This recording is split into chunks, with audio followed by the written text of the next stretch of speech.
പോലീസുകാർ ഞങ്ങളെ ഒലത്തിക്കളയുമെന്ന് വിചാരിച്ചു അല്ലടാ.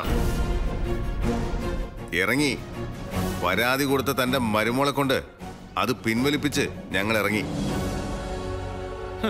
പോലീസ് സ്റ്റേഷനിൽ കയറ്റിന്ന് കരുതിയേ ഞങ്ങൾ പേടിച്ചങ്ങ് മാളത്തി ഒളിച്ചു കളയുന്നു താൻ വിചാരിക്കണ്ട.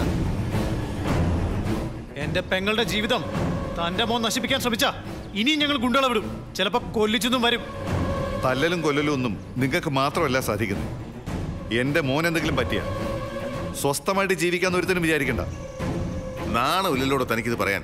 തന്റെ മോൻ കല്യാണം കഴിച്ചോനല്ലേ. അങ്ങനെയുള്ള അവൻ എന്റെ മോളുടെ പുറകെ നടക്കുന്നത് ശരിയാണെന്നാണോ താൻ പറയുന്നത്? പുറകെ വരുമ്പോ എന്തിനാ തന്റെ മോൾ അനുവദിക്കുന്നത്? മേലാൽ വരരുതെന്ന് താക്കീത് ചെയ്തൂടെ? അത് ശരി. വന്നു വന്ന് ഇപ്പൊ നിങ്ങളോ അവന്റെ ഭാഗത്തായോ? ദേ സഹി കേട്ട് നിൽക്കുക. ഞങ്ങളെ കൊണ്ട് കടുത്ത തീരുമാനം എടുപ്പിക്കരുത്.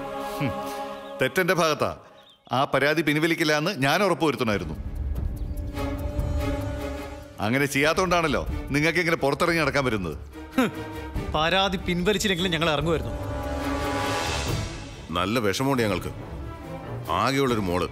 ഒരച്ഛന്റെ വേദന എന്താണെന്ന് കുറച്ചൊക്കെ തനിക്ക് മനസ്സിലാവില്ലടോ. ഇല്ലെങ്കിൽ എന്റെ സ്ഥാനത്തൊന്നും ചിന്തിച്ചു നോക്ക്. ന്യായമാണോ നിങ്ങളുടെ മോൻ ചെയ്യുന്നതെന്ന് എന്നിട്ട് ആലോചിച്ച് നോക്ക്. ഞാൻ അവനെ ന്യായീകരിക്കുന്നില്ല. തെറ്റ് തന്നെയാ അവൻ ചെയ്തത്. തിരുത്താൻ ഞാൻ ശ്രമിക്കാറുണ്ട്. പക്ഷേ അവൻ കേൾക്കാറില്ല. എനിക്ക് എൻ്റെതായിട്ടുള്ള പരിമിതികളുണ്ട്. ദയവ് ചെയ്ത് നിങ്ങൾ എന്നെ മനസ്സിലാക്കണം. ഇനി മനസ്സിലാക്കാൻ ഒന്നുമില്ല. രണ്ടും കൽപ്പിച്ച് തന്നെയാ ഞങ്ങൾ മുന്നോട്ട് പോകുന്നത്.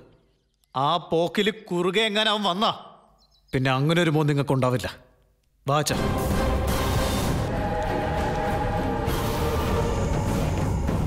പരാതി പിൻവലിച്ചത് ഞങ്ങളെ ഒന്ന് തണുപ്പിക്കാനാണെങ്കിൽ അത് വെറുതെയാ. ഒന്നും തീർന്നിട്ടില്ല. എല്ലാം തുടങ്ങാൻ പോകുന്നേ ഉള്ളൂ.